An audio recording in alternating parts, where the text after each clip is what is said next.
প্রিয় শিক্ষার্থী, কেমন আছো? আশা করি আল্লাহর রহমতে ভালো আছো। আমিও আল্লাহর রহমতে ভালো আছি। আজকে তোমাদের জীববিজ্ঞান দ্বিতীয় পত্রের আলোচনা, জীববিজ্ঞান যে দ্বিতীয় পত্রের যে আলোচনা, সেই দ্বিতীয় পত্রের মধ্যে খুবই একটি গুরুত্বপূর্ণ অধ্যায়। সেই অধ্যায়টা হচ্ছে অধ্যায় 8। সেই অধ্যায়টার নাম হলো সমন্বয় এবং নিয়ন্ত্রণ। আর এই সমন্বয় এবং নিয়ন্ত্রণ যে অধ্যায়ের মধ্যে যে আলোচনা করবো, সেটা একটা আজকের খুব গুরুত্বপূর্ণ টপিকস। সেই গুরুত্বপূর্ণ টপিকস হচ্ছে মানুষের ব্রেন, হিউম্যান ব্রেন। আজকে এই হিউম্যান ব্রেন সম্পর্কে তোমাদের কাছে আজকে প্রেজেন্টেশন করব। তো এর আগে মাই ডিয়ার স্টুডেন্ট, তোমরা যেভাবে অনলাইন ক্লাসগুলো আমার খুব ভালোভাবে দেখছো, ফলো আপ করছো, তো আমি তোমাদেরকে ধন্যবাদ জানাই। এই অনলাইন ক্লাসগুলো তোমরা নিয়মিতভাবে দেখবে এবং বাসায় আয়ত্ত করবে, এটা আমি আশা করি। প্লিজ মাই ডিয়ার স্টুডেন্ট, একটু হোয়াইট বোর্ডের দিকে একটু খেয়াল করো প্লিজ। আজকে সাবজেক্ট হচ্ছে বায়োলজি, পেপার 2, ডেট 3/11/2020, চ্যাপ্টার 8, সমন্বয় এবং নিয়ন্ত্রণ। আলোচনা বিষয় হচ্ছে মানুষের ব্রেন, হিউম্যান ব্রেন। এই আজকে হিউম্যান ব্রেন সম্পর্কে আজকে পুরোটাই আলোচনা করবো। তোমরা একটু আলোচনা করবো যে মানুষের ব্রেন, এটার ওয়েট কত হতে পারে। এটা ওয়েট হচ্ছে 1.3.6 কেজি, 1500 ঘন সেন্টিমিটার আয়তন, এবং এতে প্রায় 100 নিউরন রয়েছে আর কি। তো আমরা তো এর আগেও ক্লাসে বলেছিলাম যে নিউরনটা কি। নিউরন হচ্ছে স্নায়ুতন্ত্রের গাঠনিক ও কার্যকরী একক। নেফ্রন হচ্ছে বৃক্ষের গাঠনিক কার্যকরী একক, আর নিউরন হচ্ছে স্নায়ুতন্ত্রের এবং গাঠনিক ও কার্যকরী একক। তো মাই ডিয়ার স্টুডেন্ট, প্লিজ একটু খেয়াল করে দেখো যে আজকে একটা খুবই গুরুত্বপূর্ণ টপিকস তোমাকে আলোচনা করবো। এই টপিকসের দিকে তোমরা খুবই মনোযোগীভাবে শোনো। আসলে আমরা সবাই হিউম্যান, এবং এই হিউম্যানের মধ্যে একটা গুরুত্বপূর্ণ অংশ। এর আগেও আমি অনেক সময় তোমাদের সামনে একটা প্রেজেন্টেশন করেছিলাম যে মানুষের মধ্যে 5টি ভাইটাল অর্গান রয়েছে। 5টি ভাইটাল অর্গান, এটা আমার নিজের জ্ঞানে আমি সাজিয়েছি। ফার্স্ট হচ্ছে হার্ট, সেকেন্ড হচ্ছে ব্রেন, থার্ড হচ্ছে লাং, ফোর্থ হচ্ছে লিভার, 5 হচ্ছে কিডনি। এই 5টা অর্গানের মধ্যে সেকেন্ড হলো, এটা প্রায় অনেকটা প্রথমের মতনই আমরা ধরে ফেলতে পারি, সেটা মানুষের ব্রেন। মানুষের ব্রেন স্নায়ুতন্ত্রটা হচ্ছে প্রধান অংশ। কেন্দ্রীয় স্নায়ুতন্ত্রের হেড অফিস হচ্ছে মানুষের ব্রেন। এই ব্রেনের একটা জটিল অংশ, আজকে একটা জটিল অংশ নিয়ে তোমাদের খুব শেখার খুব গুরুত্বপূর্ণ কিছু আলোচনা আছে। তোমার মনোযোগীভাবে শোনো, একটু খেয়াল করো, দেখো। তো প্রথমে আমরা একটা ছবি দেখেছি, প্লিজ দেখো যে ছবির মধ্যে এটা একটা এই যে একটা ছবি, এই ছবি তোমরা বইতে তোমরা দেখবে যে আমাদের বইয়ের মধ্যে আলোচনা করেছি। এই যে আমাদের বায়োলজি বইয়ের মধ্যে আলোচনা আছে, সেটা আমাদের প্রফেসর গাজী আজমল স্যারের বই। সে আজমল স্যারের বইয়ের মধ্যে আমরা এখানে আলোচনার মধ্যে আমরা ব্রেন সম্পর্কে দেখতে পাবো ছবির মধ্যে। সেখানে এই ছবির মধ্যে একটা অংশটা আছে, এবং প্লিজ খেয়াল করে দেখো এই যে ব্রেনের অংশ। কিন্তু এখানে শুধু ব্রেন অংশ দেখেছে কেন্দ্রীয় স্নায়ুতন্ত্রের, কিন্তু এখানে স্পাইনাল কর্ডটাকে বড় করে দেখানো হয়নি। যদি কেন্দ্রীয় স্নায়ুতন্ত্রটাকে আমি তোমাদের বড় করে দেখালাম, এটা তোমাদের বোঝার জন্য একটু সুবিধা হবে। তো এখানে মাই ডিয়ার স্টুডেন্ট, যে মানুষের কেন্দ্রীয় স্নায়ুতন্ত্র, আমরা আলোচনা করেছিলাম যে স্নায়ুতন্ত্রের যে শ্রেণীবিন্যাস দেখিয়েছিলাম, সেই স্নায়ুতন্ত্র নার্ভাস সিস্টেম শ্রেণীবিন্যাসের মধ্যে প্রধানত 2টি ভাগে ভাগ করেছিলাম যে গত ক্লাসে। একটা হচ্ছে কেন্দ্রীয় স্নায়ুতন্ত্র, আর একটা হচ্ছে প্রান্তীয় স্নায়ুতন্ত্র। একটা হচ্ছে সেন্ট্রাল, একটা হচ্ছে পেরিফেরাল। তো কেন্দ্রীয় স্নায়ুতন্ত্র হচ্ছে সেন্ট্রাল নার্ভাস সিস্টেম, যেটাকে আমরা আরেকটা এক্সিবিশনে বলতে পারি সিএনএস। সিএনএস মিনিং হচ্ছে সেন্ট্রাল নার্ভাস সিস্টেম। এই সেন্ট্রাল নার্ভাস সিস্টেম প্রধানত 2টি অংশ নিয়ে গঠিত। তোমরা খুব সুন্দরভাবে দেখো যে এখানে এই যে এখান থেকে একটুকু অংশ, এটা হচ্ছে মানুষের ব্রেন। পুরো ব্রেনটা হচ্ছে এই যে এই পর্যন্ত, এই কালার পর্যন্ত। এখানে নিচে যে ব্লু কালার দেখতে পাচ্ছ, এই ব্লু কালারটা হচ্ছে স্পাইনাল কর্ড, অর্থাৎ আমি যদি কেন্দ্রীয় স্নায়ুতন্ত্রটা যখন আমি বুঝবো, কেন্দ্রীয় স্নায়ুতন্ত্র বলতে গেলে আমি কি brain, human brain plus spinal cord, এই দুটো জিনিস নিয়ে কি হচ্ছে মানুষের সেন্ট্রাল নার্ভাস সিস্টেম। আর তাহলে আমি কেন্দ্রীয় স্নায়ুতন্ত্রের মধ্যে প্রধান কয়টি অংশ থাকবে? দুটি অংশ। একটি অংশ হচ্ছে ব্রেন, আরেকটি হচ্ছে স্পাইনাল কর্ড। একটি হচ্ছে ব্রেন, একটি হচ্ছে স্পাইনাল কর্ড, যেটাকে সুষুম্না কাণ্ড বলবো। এই দুটো অংশ নিয়ে আমাদের কেন্দ্রীয় স্নায়ুতন্ত্র। এই কেন্দ্রীয় স্নায়ুতন্ত্র তোমাদের কি একটা ডায়াগ্রাম হিসাবে তোমাদের সামনে আমি একটা প্রেজেন্টেশন করেছি। এর আগে আমরা কিছু কথাগুলো আছে, সেই কথাগুলো দিকে একটু খেয়াল করে দেখি। তো মাই ডিয়ার স্টুডেন্ট, যে মানুষের ব্রেনটা, এই যে ব্রেন এবং স্পাইনাল কর্ড, তুমি দেখবা যে তোমরা অনেক সময় অনেক, শুধু হিউম্যান না, আদার্স অনেক অ্যানিমেল আছে যাদের ব্রেনটা একটা আবরণ দ্বারা আবৃত থাকে, পর্দার মাধ্যমে একটা তন্তুময় ঝিল্লি দ্বারা আবৃত থাকে। এই তন্তুময় ঝিল্লিটাকে আমরা মূলত মানুষের ক্ষেত্রে মেনিনজেস বলবো। তোমরা কিন্তু তোমাদের টপিকস বইয়ের মধ্যে, পাঠ্য বইতে তোমরা খেয়াল করে দেখবা এখানে মেনিনজেস কি বা মেনিনজেস বলতে কি বুঝো। এখানে একটা জ্ঞানমূলক প্রশ্ন আসতে পারে যে মেনিনজেস কি, বা অনুধাবনমূলক প্রশ্ন আসতে মেনিনজেস বলতে কি বুঝো। তো মাই ডিয়ার স্টুডেন্ট, প্লিজ খেয়াল করে রাখো যে মেনিনজেস কি সমগ্র ব্রেন এবং এর মধ্যে সুষুম্না কাণ্ড দৃঢ় আবরণ দ্বারা আবৃত, একে মেনিনজেস বলা হয়।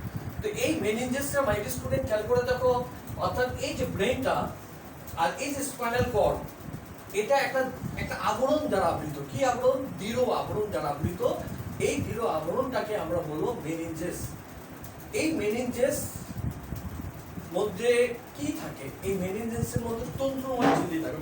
একে খেয়াল দেখো, মেনিনজেসের তিনটি আবরণে বা তন্ত্রময় ঝিল্লি রয়েছে।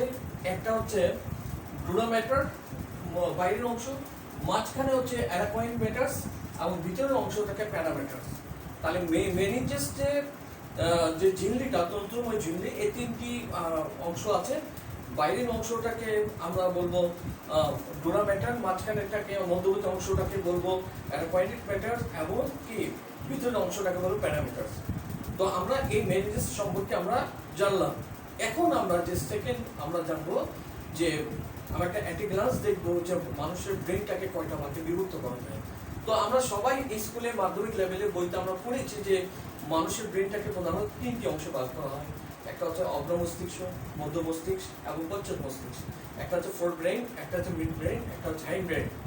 একটা হচ্ছে কি প্রোজেনসেফালাইন, একটা হচ্ছে মেডেনসেফালাইন, একটা হচ্ছে রম্বেনসেফালাইন। তা আমরা ফোর ব্রেনের কথা বলি। আমরা এখানে দেখো এই ব্রেনের তিনটা অংশ, একটা হচ্ছে forebrain, midbrain and hindbrain. Fore ব্রেনের মধ্যে তিনটে অংশ আছে। তোমরা জানো যে তিনটি অংশের মধ্যে আমরা সবাই দেখি যে একটা হচ্ছে কি সেরেব্রাম, একটা হচ্ছে থ্যালামাস, একটা হচ্ছে হাইপোথ্যালামাস। আর মিড ব্রেনের মধ্যে তিনটি অংশ আছে, একটা হচ্ছে সেরেব্রাল পেডাঙ্কল, কর্পোরা কোর্ডিজেমিনা, সেরেব্রাল অ্যাকুইডাক্ট। এটা হচ্ছে তিনটি। কিন্তু এই তিনটি কিন্তু মূলত ভাবে আসলে মিড ব্রেনটা কি একটা মূলত সবচেয়ে, যে তিনটা অংশ আছে ব্রেনে তার মধ্যে সবচেয়ে মধ্যবর্তী ব্রেনটা হচ্ছে সবচেয়ে ক্ষুদ্র অংশ। আর 3 নম্বর হচ্ছে পশ্চাৎ মস্তিষ্ক, যেটা আমরা বলবো এটার তো তিনটা অংশ আছে, একটা হচ্ছে সেরেব্রাম, একটা হচ্ছে পন্স, আর একটা হচ্ছে মেডুলা অবলঙ্গটা। মেডিকেল বইতে সাধারণত পন্সটাকে পন্স ভেরোলাই বলা থাকে। তো মাই ডিয়ার স্টুডেন্ট, এই যে আমাদের তাহলে ব্রেনের কোনটা কোন পার্টগুলো, সেই পার্টগুলো কিন্তু আমরা জানা হলো আর কি। তাহলে এই পার্টগুলো আমরা জানা থাকলে, এই যে আমরা যে আজকে সেন্ট্রাল নার্ভাস সিস্টেমে যে একটা অ্যানাটমি করে দেখিয়েছি, সেই অ্যানাটমির যে অংশগুলো কোনগুলো কোন অংশ, সেই সম্পর্কে তোমরা একটু ফলো আপ করো, একটু প্লিজ খেয়াল করে দেখো যে এখানকার মধ্যে দেখো স্যার, দেখো এখানে সবচেয়ে বাইরে যে বড় অংশটাকে, এই বড় অংশটাকে আমরা দেখতেছি যে বাইরের অংশ, এটাকে সেরেব্রাম বলবো। এই সেরেব্রামের মাঝখানে এই যে কর্পাস ক্যালোসাম, এটা একটা মাঝখানে একটা, এই সেরেব্রামটা সবচেয়ে বড় অংশ। অর্থাৎ আমরা তো জানি যে ব্রেনের তিনটা অংশ আছে, তিনটার মধ্যে forebrain, midbrain and hindbrain. এর মধ্যে যে ফোর ব্রেনটা হচ্ছে সবচেয়ে বড় অংশ, আর দ্বিতীয় অংশ মধ্যম হচ্ছে পশ্চাৎ, আর মধ্যবর্তী যেটা মিড ব্রেনটা হচ্ছে অনেক ক্ষুদ্র। আসলে মিড ব্রেনটা হচ্ছে কি অগ্র এবং পশ্চাতের মাঝখানে শুধু কি করে, কোঅর্ডিনেশন করে, যোগসূত্র রচনা করে। আসলে মধ্যবর্তী যে অংশটা মিড ব্রেনে, সে অংশটা খুবই কম। আর আসলে মধ্যবর্তী যে ব্রেনটা সেটা হচ্ছে এক ধরনের কি গহ্বর, 4টি গহ্বর রয়েছে, সেই 4টি গহ্বরটা নিয়ে কিন্তু মিড ব্রেন কিন্তু। আর অগ্র মস্তিষ্ক আমরা জানি, অগ্র ফোর ব্রেন, এই ফোর ব্রেনে কিন্তু মধ্যে যে পার্টটা আছে সেরেব্রাম, সেই সেরেব্রাম পার্টটা হচ্ছে সবচেয়ে বড়। কি বলা হচ্ছে যে এই সেরেব্রামটা, এই যে আমি তোমাদের শুধু কি ফোর ব্রেনের একটা অংশ সেরেব্রাম, এই সেরেব্রামটা হচ্ছে পুরো যে ব্রেনটা, সেই ব্রেনে 80% অংশ জুড়ে আছে। কত পার্সেন্ট? 80%। তাহলে শুধু 80% হচ্ছে সেরেব্রাম। এই সেরেব্রামের মধ্যে এটা আবার দেখতে দুটি খণ্ডে বিভক্ত কিন্তু। এই খণ্ড দুটিকে আমরা বলবো সেরেব্রাল হেমিস্ফিয়ার।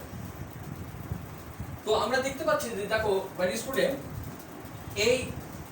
এই দুটি অংশ বিভক্ত, একটা দুটি খণ্ডে বিভক্ত, একটা হচ্ছে এই খণ্ড দুটিটাকেই আমরা বলবো সেরেব্রাল হেমিস্ফিয়ার। এই মাঝখানে একটি অংশ যেটাকে বলা হচ্ছে কর্পাস ক্যালোসাম। এই কর্পাস ক্যালোসামটা হচ্ছে কি দুটি অংশের মধ্যে বিভক্ত করেছে, কারণ সেরেব্রামটা এমন ভাবে অংশ জুড়ে রয়েছে, কারণ সেরেব্রামের নিচে কিন্তু ব্রেনে কিন্তু অন্যান্য অংশগুলো রয়েছে। তো মাই স্টুডেন্ট, আবার খেয়াল করে দেখো যে এই সেরেব্রামটার মধ্যে দেখো, এখানে দেখো এই ব্রেনে কিন্তু একটা উঁচু নিচু অংশ আছে, তাই না? এই উঁচু এবং নিচু অংশ আছে। তো এই উঁচু নিচু অংশের মধ্যে দেখবা যেসব জায়গায় ব্রেন উঁচু আর যেটা নিচু, সেই উঁচু অংশটাকে আমরা কি বলবো মেডিকেল ভাষায় জাইরাস বলবো। আর যেটা অর্থাৎ খাদ, গর্তের মতন অংশটা, এই উঁচু অংশটাকে কি বলবো জাইরাস। আর এই যে গর্ত বা খাদ অংশ, এই খাদ অংশটাকে আমরা বলবো সালকাস, আর এটাকে বহুবচন সালকাই বলা হয়। তো এই জাইরাস এন্ড সালকাই এটা হচ্ছে দুটো অংশ। এখন এই যে ব্রেনের যে দুটো অংশ আছে, একটা আছে এই ব্রেনের মধ্যে তোমরা দেখবা যে ব্রেনের মধ্যে দুটো কালার থাকে, একটা হচ্ছে গ্রে ম্যাটার, একটা হচ্ছে হোয়াইট ম্যাটার। তো গ্রে ম্যাটারটা হচ্ছে অর্থাৎ এই যে ব্রেনের যে বাইরের অংশটাকে বলা হচ্ছে সেরেব্রাল কর্টেক্স। আর এই সেরেব্রাল কর্টেক্সটা দেখতে কি অনেকটা কি গ্রে বর্ণের, এই জন্য এটাকে কি বলা হচ্ছে সেরেব্রাল কর্টেক্স, ধূসর বর্ণের থাকে। আর এই ভিতরে যে অংশ থাকবে সেটা অংশটা দেখতে সাদা বর্ণের, সেটাকে বলতে হোয়াইট ম্যাটার। তো গ্রে ম্যাটার আর হোয়াইট ম্যাটারের মধ্যে কেন তফাৎ হচ্ছে, কেন ধূসর হচ্ছে? গ্রে ম্যাটারের মধ্যে স্নায়ুকোষ থাকবে, নিউরোগ্লিয়া থাকবে, সিনাপস থাকবে। নিউরোগ্লিয়াটা কি? কিছু কিছু নিউরন আছে যেমন যোজক কলায় সুরক্ষিত থাকে, সেগুলোকে আমরা বলবো নিউরোগ্লিয়া বলবো। আর হোয়াইট ম্যাটারের মধ্যে কি থাকবে? হোয়াইট ম্যাটারের মধ্যে মাইলিন স্নায়ুকোষ তন্তু থাকবে। এই জন্য মাইলিন তন্তু থাকার কারণে অর্থাৎ কি হোয়াইট ম্যাটার গুলো দেখতে সাদা বর্ণের। আচ্ছা, এখানে আরেকটু খেয়াল করে দেখ মাই স্টুডেন্ট, এই যে মানুষের ব্রেনের মধ্যে বাইরেটা হচ্ছে গ্রে ম্যাটার ধূসর বর্ণের, আর ভিতরের অংশটা হচ্ছে হোয়াইট ম্যাটার। এই গ্রে ম্যাটারটা প্রায় কত 3 সেন্টিমিটার পর্যন্ত। এই 3 সেন্টিমিটার নিচে কিন্তু ব্রেনের সাদা অংশ, কিন্তু সাদা পার্ট। কিন্তু স্পাইনাল কর্ডের ক্ষেত্রে ঠিক উল্টোটা। স্পাইনাল কর্ডের ক্ষেত্রে বাইরের অংশটা হচ্ছে কি সাদা এবং ভিতরের অংশটা হচ্ছে ধূসর বর্ণের, গ্রে ম্যাটার। তাহলে আমার মোটামুটি ভাবে তাহলে কেন্দ্রীয় স্নায়ুতন্ত্রের মধ্যে দুটি পার্ট আছে। দুটি পার্টের মধ্যে ব্রেনের বাইরে থাকবে গ্রে ম্যাটার এবং ভিতরে থাকবে হোয়াইট ম্যাটার, ভিতরের অংশ। আর স্পাইনাল কর্ডের বাইরে থাকবে ধূসর অর্থাৎ হোয়াইট ম্যাটার এবং ভিতরে থাকবে হচ্ছে গ্রে ম্যাটার। তাহলে আমরা দুই ধরনের, ঠিক উল্টো না। তো এখন আমরা সেরেব্রামের আমরা বলতেছি যে এই সেরেব্রামটা হচ্ছে কিন্তু ব্রেনের মধ্যে সেরেব্রামটা খুবই একটা গুরুত্বপূর্ণ অংশ মানুষের। তোমরা জানো, আমরা সবাই জানি, মানব দেহের সকল কাজে নিয়ন্ত্রণ করে থাকে কে? ব্রেন। ব্রেন আপনারা সব কিছু কন্ট্রোলিং করে থাকে। এই ব্রেনের মধ্যে সেরেব্রামটা হচ্ছে একটা উল্লেখযোগ্য একটা পার্ট।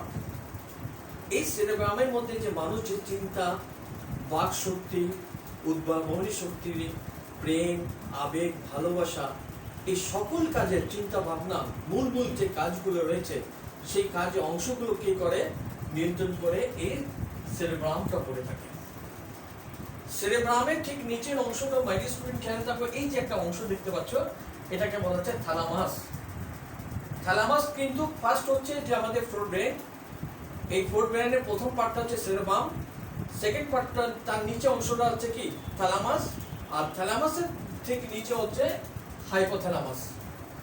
এই থ্যালামাসের কাজটা হচ্ছে আমরা জানি যে থ্যালামাসটাকে বলা হচ্ছে কি রিলে স্টেশন বলা হচ্ছে। এই থ্যালামাসটা হচ্ছে মাই ডিয়ার স্টুডেন্ট খেয়াল করে দেখো যে এই থ্যালামাসটা হচ্ছে খুবই গুরুত্বপূর্ণ, যে একটা মানুষের সামাজিক ও ব্যক্তিত্ব আচরণ প্রকাশ ঘটায় কে, সেটা হচ্ছে থ্যালামাস করে থাকে, নিয়ন্ত্রণ করে থাকে। থ্যালামাস, তুমি যে ঘুমাও বা আমি ঘুমাচ্ছি, সবাই ঘুমায়, এই যে ঘুম থেকে যে জাগিয়ে তুলে এই থ্যালামাসই তোমাকে তুমি দেখো একটা নির্দিষ্ট টাইম ঘুমটা পরিপূর্ণ হওয়ার পর তুমি অটোমেটিক ভাবে জাগিয়ে ওঠো, এবং তুমি জেগে উঠে তুমি ঘুম থেকে উঠে দেখো তুমি কোথায় ঘুমিয়ে আছো। এই জন্য থ্যালামাসটা একটা খুব গুরুত্বপূর্ণ। তোমরা খেয়াল করে দেখো যে একজন অ্যানেস্থেশিয়া ডাক্তারকে যখন একটা বড় বড় অপারেশন করে, এই অপারেশনে কিন্তু এই থ্যালামাসের অ্যাক্টিভিটির উপর অনেক ডিপেন্ড করে। যদি একটা পেশেন্টকে যদি অ্যানেস্থেশিয়ার মাধ্যমে তাকে অজ্ঞান করে ফেলে দেওয়া হয়, যদি তার থ্যালামাস যদি ইনঅ্যাক্টিভ হয়ে থাকে, সে কিন্তু আবার জ্ঞান আসতে তার খুব কঠিন অবস্থা হবে। এই জন্য থ্যালামাসটা হচ্ছে আমাদের জন্য খুব ইম্পর্টেন্ট, শুধু মানুষ কারণ আমাকে ঘুম থেকে জাগিয়ে তোলে, এবং জাগিয়ে তোমরা দেখবে যে অনেক সময় জার্নি করতেছো, খুবই গভীর ঘুমাচ্ছ, তুমি ঘুম থেকে উঠে দেখতেছো নিজ এলাকা অনেক সময় চেনা যায় না, অন্ধকারের মধ্যে বা ছায়ের মধ্যে। এই জাগিয়ে তোলে কিছুক্ষণ তুমি কি চিন্তা করো যে আমি কোথায় আসছি, কোথায় নামছি, বা আমার এলাকাটা কি না, তোমরা এটা জাগিয়ে তোলে, এটা কে করে, এটা নিয়ন্ত্রণ করে থ্যালামাস। ঠিক তার নিচে হচ্ছে হাইপোথ্যালামাস, এটা কিন্তু ব্রেইনে একটা আরেকটা গুরুত্বপূর্ণ অংশ হাইপোথ্যালামাস। এই হাইপোথ্যালামাসটা হচ্ছে যে আমরা এর আগে বলছিলাম যে প্রান্তীয় যে স্নায়ুতন্ত্র আছে তার মধ্যে গুরুত্বপূর্ণ একটা স্নায়ু আছে, সেটাকে বলা হচ্ছে ডিজিটাল, যেটাকে অটোনমিক নার্ভাস সিস্টেম। এই স্বয়ংক্রিয় নার্ভাস সিস্টেমগুলো কি নিয়ন্ত্রণটা করে থাকে হাইপোথ্যালামাস। আর আমাদের যে রক্তচাপ নিয়ন্ত্রণ, আমাদের জল, ঘাম, ক্ষুধা, তাড়না, রাগ, এগুলো নিয়ন্ত্রণ করে থাকে সেটা হচ্ছে হাইপোথ্যালামাস। হাইপোথ্যালামাসের নিচে যে মানবদের সবচেয়ে বড় গ্ল্যান্ড রয়েছে, সবচেয়ে number 1 gland, king of the gland, সেটা হচ্ছে পিটুইটারি গ্ল্যান্ড। এই পিটুইটারি গ্ল্যান্ডের মধ্যে পশ্চাৎ অংশ থেকে এমন একটা হরমোন নিঃসৃত হয়, সেটাকে বলা হচ্ছে এডিএস হরমোন, যেটা ভ্যাসোপ্রেসিন, আর একটা হচ্ছে অক্সিটোসিন হরমোন। এই দুটি হরমোনটা কন্ট্রোলটা শান্ত হাইপোথ্যালামাসের মাধ্যমে হয়ে থাকে। এই জন্য হাইপোথ্যালামাসের একটা বিশাল গুরুত্ব রয়েছে। তাহলে কিন্তু আমরা আলোচনার মধ্যে ব্রেনে, যে হিউম্যান ব্রেনের এক প্রধান যে অংশ ফোর ব্রেন, সেই ফোর ব্রেনের পার্টগুলো আমরা আলোচনা করলাম। মাঝখানে অংশ যেটা মিড ব্রেন, আমি এর আগেও কিছুক্ষণ আগেও আলোচনা করলাম যে মাই স্টুডেন্ট, আসলে যে মিড ব্রেনটা হচ্ছে four brain and hind brain, অর্থাৎ অগ্র এবং পশ্চাতের মাধ্যমে কি করে যোগসূত্র রচনা করে, কোঅর্ডিনেশন করে।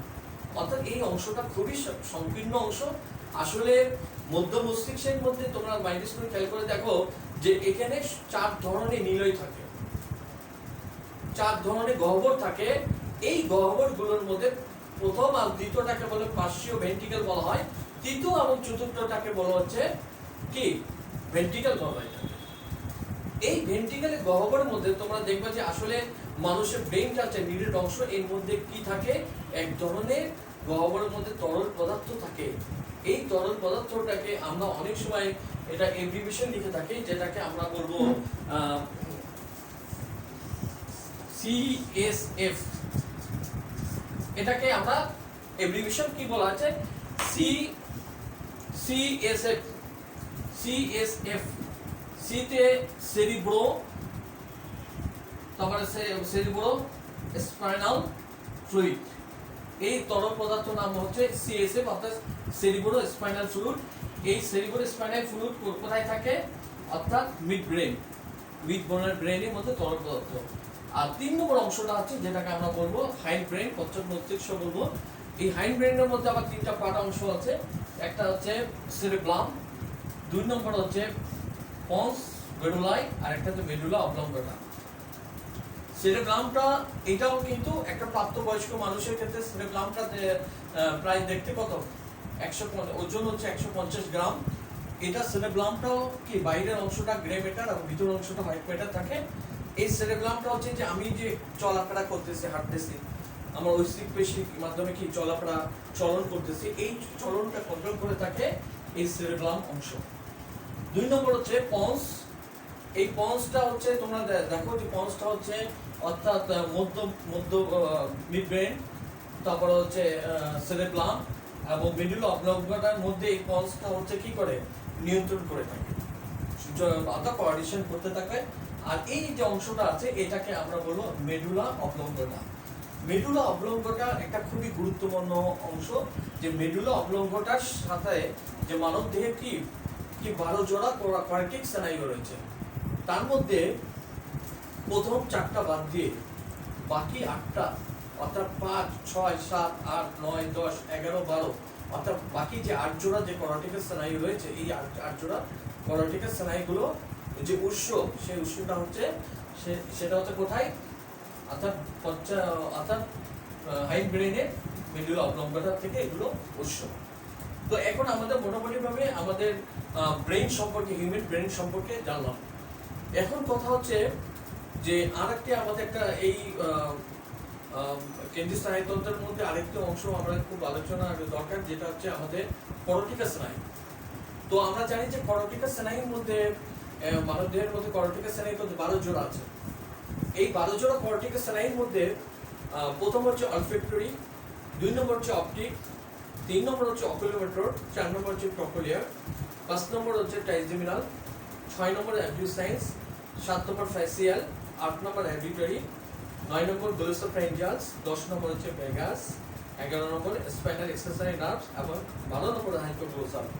আমি জানি যে আমাদের অন্যান্য প্রাণী বিশেষ করে হাঙ্গরের ক্ষেত্রে এখানে 10 জোড়া, 1 নম্বর থেকে 10 অর্থাৎ ভেগাস পর্যন্ত থাকে, কিন্তু মানবদের আরো 2 জোড়া বেশি আছে, একটা হচ্ছে স্পাইনাল এক্সেসরি নার্ভ আর একটা হাইপোগ্লোসাল নার্ভ।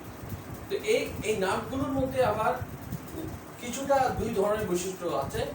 একটা বৈশিষ্ট্য হচ্ছে অর্থাৎ এটা স্নায়ু উদ্দীপনাতে যেটা একটা হচ্ছে সেন্সরি নার্ভ। সেন্সরি নার্ভ হচ্ছে অর্থাৎ দেহের বাইরে বিভিন্ন অংশ থেকে উদ্দীপনা কেন্দ্রীয় স্নায়ুতন্ত্র নিয়ে আসে, সেই জন্য নার্ভগুলোকে আমরা বলবো সেন্সরি নার্ভ।